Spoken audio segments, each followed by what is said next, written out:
भाजपा के राष्ट्रीय अध्यक्ष जेपी नड्डा बंगाल के 2 दिवसीय दौरे पर शुक्रवार रात कोलकाता पहुंच गए। लोकसभा चुनाव के मद्देनजर नड्डा यहां पार्टी की कई सांगठनिक बैठकों के हिस्सा लेंगे। पार्टी सूत्रों से मिली जानकारी के अनुसार नड्डा शनिवार को सबसे पहले पूर्व मेदिनीपुर जिले के कोलाघाट में आयोजित होने जा रही भाजपा का पूर्व भारत पंचायत कार्यशाला में शामिल हो गए।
कांग्रेस नेता राहुल गांधी लोकसभा की सदस्यता बहाल होने के बाद आज पहली बार अपने संसदीय क्षेत्र वायनाड केरल के दौरे पर रहेंगे। वो शुक्रवार देर रात दिल्ली स्थित अपने आवास से वायनाड के लिए रवाना हुए। इससे पहले कांग्रेस महासचिव केसी वेणुगोपाल ने जानकारी दी थी कि राहुल गांधी 12 से 13 अगस्त को वायनाड के दौरे पर रहेंगे।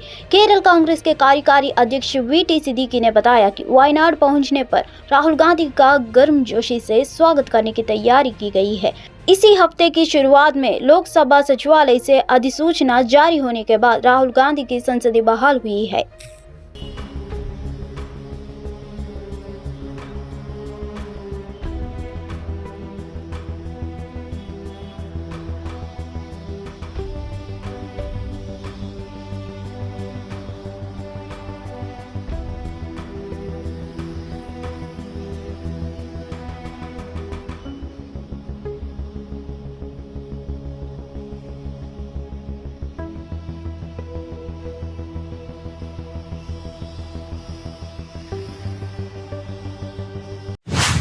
केंद्रीय गृह मंत्री अमित शाह गुजरात के 2 दिवसीय दौरे पर शुक्रवार देर रात भुज पहुंचे। भुज एयरपोर्ट पर स्थानीय भाजपा नेताओं ने उनका स्वागत किया। अमित शाह आज कच्छ में विभिन्न विकास परियोजनाओं का उद्घाटन करेंगे। इसके अलावा उनका कटेश्वर महादेव मंदिर जाने का भी कार्यक्रम है। साथ ही वह वहां इफॉग के नए नैना फर्टिलाइजर प्लांट का उद्घाटन करेंगे। केंद्रीय मंत्री ने कहा कि वह सीमा सुरक्षा बल के मूरिंग प्लेस के शिलान्यास और कटेश्वर में अलग अलग परियोजनाओं का वर्चुअल उद्घाटन में भी शामिल हो गए। शाह ने सोशल मीडिया प्लेटफॉर्म एक्स पर लिखा कि गांधी धाम के इफॉग नैनो डीएपी प्लांट के शिलान्यास समारोह में शामिल हो गए।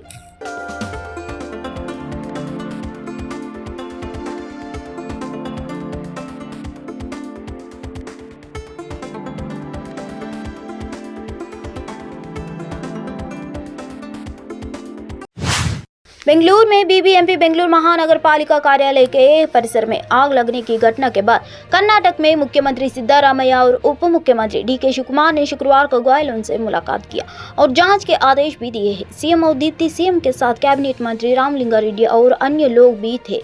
उन्होंने विक्टोरिया अस्पताल का दौरा किया, जहां घटना में घायल लोगों का इलाज चल रहा था। उन्होंने घटनास्थल का भी दौरा किया। सीएम सिद्धारामैया ने कहा कि इलाज करा रहे लोगों के बारे में 48 घंटे की निगरानी के बाद ही कुछ कहा जा सकता है। मैंने कमिश्नर से जांच करने को कहा है कि ऐसे क्या हुआ, प्लीज भी एफआईआर दर्ज करेगी, सभी से पूछताछ की जाएंगे। फिलहाल वे 48 घंटे की निगरानी में है।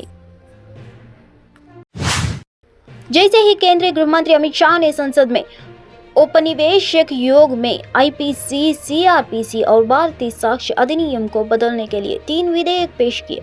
कई कानूनी विशेषज्ञों ने शुक्रवार को सरकार के कदम के स्वागत करते हुए कहा कि यह कानून देश को मजबूत करेगा।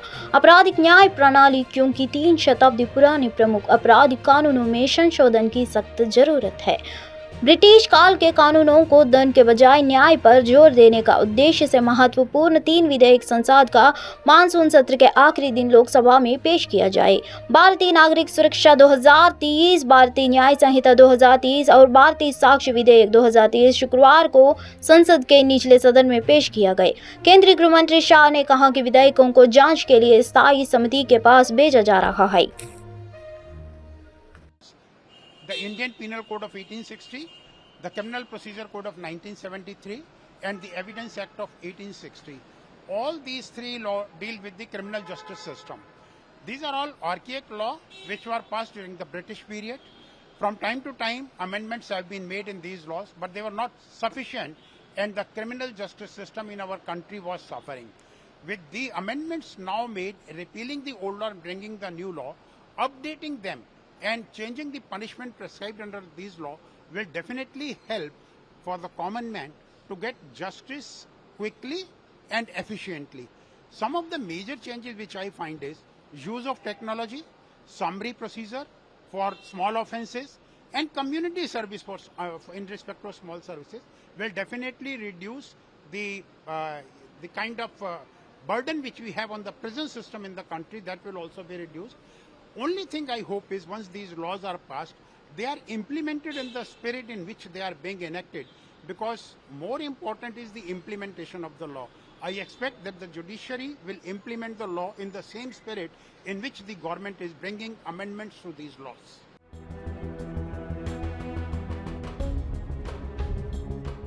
It is a welcome change. Any change is welcome, but we must be very cautious with this change. We have to be very clear that this is a laws of 1860s, 1870s we are replacing, which has been there for a long time.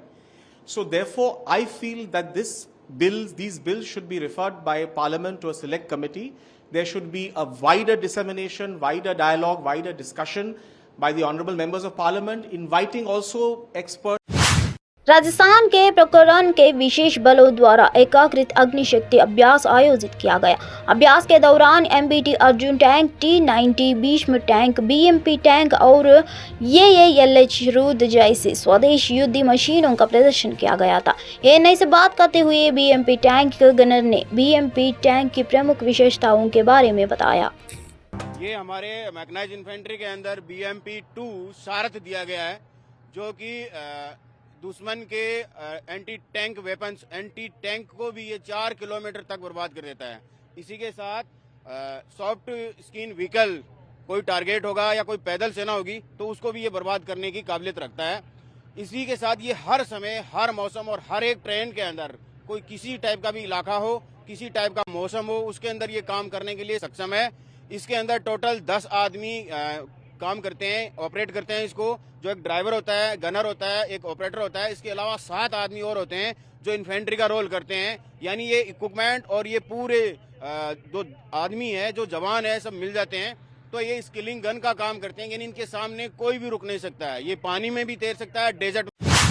Mohammad Shaukat ने उनके बेटे शहबाज तबला, ढोलक, Congo, bongo और मृदंगम जैसे अलग अलग वाद्ययंत्रों मरम्मत और निर्माण करके अपना जीवन यापन करते हैं। शौकत के पिता ने 160 साल पहले कंपनी की स्थापना की थी। तबले का निर्माण 4 से 5 अलग अलग सामग्रियों जैसे स्टील, पीतल, तांबा और लोहे से किया जाता है। जब लकड़ी की किस्मों की बात आती है, जैसे लाल शीशम और आम के पेड़ की लकड़ी का उपयोग किया जाता है और यह उपभोक्ताओं की ज़रूरतों के अनुसार निर्धारित होता है। स्टोर को देश भर से ऑर्डर मिलते हैं और वह ऑस्ट्रेलिया और दुबई जैसे देशों में कार्गो के जरिए तबले भी बेचता है। कीमत 6,500 से शुरू होकर 25,000 तक है। हमारे वालिद साहब से काम सीखा सो हूँ, और तबला इतना आसान काम नहीं है। तबले में जो है ना, पहले गजरा डालना पड़ता, उसके बाद उसकी तस्मा भरना पड़ता, उसके बाद शाही डालना पड़ता, शाही डालने के बाद उसको जो है ना ट्यूनिंग करना पड़ता, उसके बाद तबला तैयार होता। ऐसे ही आसान तबला तैयार होने वाला नहीं है, टाइम लगता उसके लिए। एक दिन में एक तबला नहीं बनता, 8 दिन में 8 पीस बनते, उस हिसाब से रोज़ का एक तबला बनता। हमारे जो है ना बड़े हमारे को सिखाए सो है, हम वही काम करते जो हमारे बड़े बताए हैं। तो अब ये मार्केट कैसा है बोलते हैं आप? अच्छा है, मार्केट का काम अच्छा है। हम मार्केट के हिसाब से नहीं चलते, हमारा काम अलग है और हम काम अलग हटके करते हैं। मार्केट से अलग काम है हमारा, मार्केट में ही है मगर काम अलग है हमारा। और अच्छा, आपने ये भी बताया था कि आप स्कूल्स में, कॉलेजेस में और हाँ, म्यूजिक कॉलेजों में, स्कूलों में के तबले आते हैं हमारे कने, वो भी रिपेयर करके देते हैं हम। तकरीबन मास्टर लोग लाते हैं हमारे कने, तो वो भी ले आके हम बना के देते हैं उनको। कितने साल पुराना? भारतीय मेंस हॉकी टीम ने एशियाई हॉकी में एक बार फिर तहलका मचाया है। Bharat hockey Asian championship trophy 2023 के फाइनल में पहुंच गया है। हरमनप्रीत सिंह की अगुवाई वाली भारतीय टीम ने सेमीफाइनल में जापान को 5-0 से एक तरफा अंदाज में हराया है। इसी के साथ भारत 5वीं बार फाइनल में पहुंचा है। फाइनल में भारत का मुकाबला मलेशिया से होगा, जो पूरे टूर्नामेंट में शानदार फॉर्म में दिखा है। मैच के बाद भारतीय कप्तान हरमनप्रीत सिंह ने मीडिया से बातचीत करते हुए कहा कि फाइनल में प्रवेश करना बड़ी बात थी, क्योंकि सब कुछ पूर्व नियोजित तरीके से हुआ। हरमनप्रीत सिंह ने कहा, फाइनल में प्रवेश करना बहुत बड़ी बात है। आज हमने बहुत अच्छा खेला, हमने जैसे योजना बनाई थी उसके मुताबिक खेले। बिल्कुल, पहली बात तो फाइनल में जाना बहुत बड़ी बात है। And final match I think different होता है टोटली लीग मैच की बात करें तो। सो आई थिंक आज जो हमने खेला है बहुत अच्छी परफॉर्मेंस रही है। जो हमने प्लान कर रहे थे उसके अकॉर्डिंग हम खेले हैं। एंड जो आई थिंक जो अपॉर्चुनिटी हमने क्रिएट की है सेम वो मीटिंग में बातें हुई हैं एंड वही हमने क्रिएट किए चांसेस। तो कल भी यही फोकस रहेगा कि डिफेंसली हम पहले ज़्यादा स्ट्रॉन्ग रहें और जितने भी हमें चांसेस मिल रहे हैं जो काउंटर मिल रहे हैं वो हम अच्छे से कन्वर्ट करें। जितनी आज हमने अपॉर्चुनिटी क्रिएट किया है कि उसका आउटकम हमें मिला है, तो उसकी वजह से हम टीम बहुत अच्छी हुई है। पंजाब और हरियाणा उच्च न्यायालय ने पहले से ही विलंबित भारतीय कुश्ती महासंघ के 12 अगस्त को होने वाली चुनाव पर शुक्रवार को रोक लगा दी। हरियाणा कुश्ती संघ द्वारा दायर याचिका के बाद अगले आदेश तक रोक रहेगा। HWA ने हरियाणा एमेच्योर कुश्ती संघ को WFI चुनावों में वोट डालने की अनुमति देने का कदम को चुनौती देते हुए एक याचिका दायर की थी। हरियाणा कुश्ती संघ, जिसके अध्यक्ष सांसद दीपेंद्र हुड्डा है, यहाँ प्रतिनिधित्व कर रहे वकील रविंद्र मालिक ने कहा कि HWA राज्य में एक पंजीकृत सोसाइटी है और WAFI से संबद्ध है। मामला ये है, देखिए, हरियाणा की तरफ से 2 बॉडीज ने अपना क्लेम किया था कि वो एंटाइटल हैं वोट कास्ट करने के लिए भारतीय कुश्ती संघ के जो चुनाव हैं जो कल होने वाले थे। एक पक्ष हरियाणा रेसलिंग एसोसिएशन है जिसने हाई कोर्ट में याचिका दायर की है, दूसरा पक्ष हरियाणा एमेच्योर रेसलिंग एसोसिएशन है। भारतीय कुश्ती संघ में उनके चुनाव में एलिजिबल होने के लिए आपको 2 कंडीशंस जो हैं वो फुलफिल करनी पड़ती हैं। एक कि आप भारतीय कुश्ती संघ के साथ एफिलिएटेड हैं, दूसरा आप जो राज्य का जो ओलंपिक संघ है, जैसे हरियाणा में हरियाणा ओलंपिक एसोसिएशन है, आप उसके साथ एफिलिएटेड हैं। हरियाणा रेसलिंग एसोसिएशन का जहां तक सवाल है, हमारा कोर्ट में यह कहना था कि हम एफिलिएटेड बॉडी हैं भारतीय कुश्ती संघ के और हरियाणा ओलंपिक एसोसिएशन के, इसलिए हमारा अधिकार बनता है कि हम अपना वोट इलेक्शंस में कास्ट करें। परंतु रिटर्निंग ऑफिसर के पास जब ये दोनों पार्टीज गई तो रिटर्निंग ऑफिसर ने अपना फैसला सुनाया कि वोट करने का अधिकार जो है वो हरियाणा एमेच्योर रेसलिंग एसोसिएशन का है, क्योंकि वो उनका मानना यह था कि वो हरियाणा ओलंपिक एसोसिएशन और भारतीय कुश्ती संघ से वो एफिलिएटेड है। माननीय returning officer Mumbai air customs ने दुबई जा रहे एक भारतीय नागरिकों को गिरफ्तार किया है और 1.49 करोड़ मूल्य के 1559.6 कैरेट नेचुरल और लैब में बनाए गए हीरे जब्त किए हैं। अधिकारियों के अनुसार आरोपों को बुधवार को गिरफ्तार किया गया है और न्यायिक हिरासत में भेज दिया गया है। कस्टम्स अधिकारियों ने कहा, जब्त किए गए हीरे एक चाय के पैकेट के अंदर छिपा कर रखे गए थे। इस मामले के आगे की जांच जारी है।